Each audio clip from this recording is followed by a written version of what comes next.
Hello மக்களே, எல்லாருக்கும் வணக்கம். இன்றைக்கி வந்து ரவா கிச்சடி எப்படி செய்யலான்னு பார்க்கலாமா?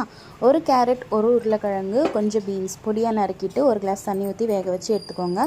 ஒரு சின்ன கடாயில் ஒரு ஸ்பூன் எண்ணெய் ஊற்றிட்டு ஒரு கிளாஸ் அளவு ரவை வந்து நல்லா வதக்கி எடுத்துக்கோங்க. அது வந்து கோல்டன் ப்ரௌன் கலரில் நல்லா வதங்கி வந்திருக்கணும். இந்த ஸ்டேஜில் ஸ்டவ்வை ஆஃப் பண்ணி எடுத்து வச்சுக்கோங்க. ஒரு கடாயில் 2 டேபிள் ஸ்பூன் அளவு எண்ணெய் ஊற்றிக்கோங்க. அரை டீஸ்பூன் அளவு கடுகு, சீரகம், உளுந்து, கடலைப்பருப்பு இது எல்லாமே நல்லா கோல்டன் ப்ரௌனிஷ் கலரில் வர வரைக்கும் வதக்கி எடுத்துக்கோங்க.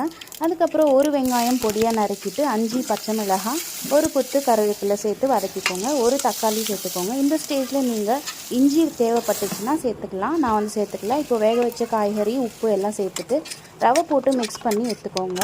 2 நிமிஷம் கழித்து நல்லா சூடாக 1 கிளாஸ் அளவு ரவைக்கு 3 கிளாஸ் அளவு தண்ணி சேர்த்து 10 நிமிஷம் மீடியம் ஃப்ளேமில் வச்சு வேக வச்சு எடுத்திங்கன்னா சூப்பரான khichdi ready. This is for you. Happy சாப்பிடுங்க. ஊட்டணுமா? சரி, ஓகே. இன்னைக்கு லக்ஷயோட ஸ்கூல் மெனு என்னன்னு பார்த்தீங்கன்னா குட்டி இட்லி தான் கொடுக்க சொல்லியிருக்காங்க. கூடவே அவனுக்கு பிடிச்ச மல்டிமில்லட் சாக்கோ கோல்ட் ஸ்ப்ரெட் வந்து கொடுத்துருக்கேன். ஸோ அவன் வந்து செம்ம ஹாப்பியாக அவனோட லஞ்ச் பேக் அவனே வந்து அரேஞ்ச் பண்ணிட்டு இருந்தாங்க. செம்ம ஹாப்பி. ரெடி? ஸ்நாக்ஸ் பாக்ஸ் எடுத்து பேக்கில் வைங்க.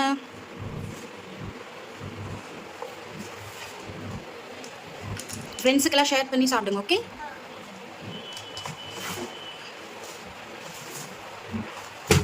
Very good. எல்லாமே சாப்பிட்டு முடிச்சாச்சு. லக்ஷய் வந்து ஸ்கூலுக்கும் கிளம்பிட்டாங்க. இதுக்கப்புறம் தான் என்னுடைய வேலையெல்லாம் ஸ்டார்ட் ஆகும்.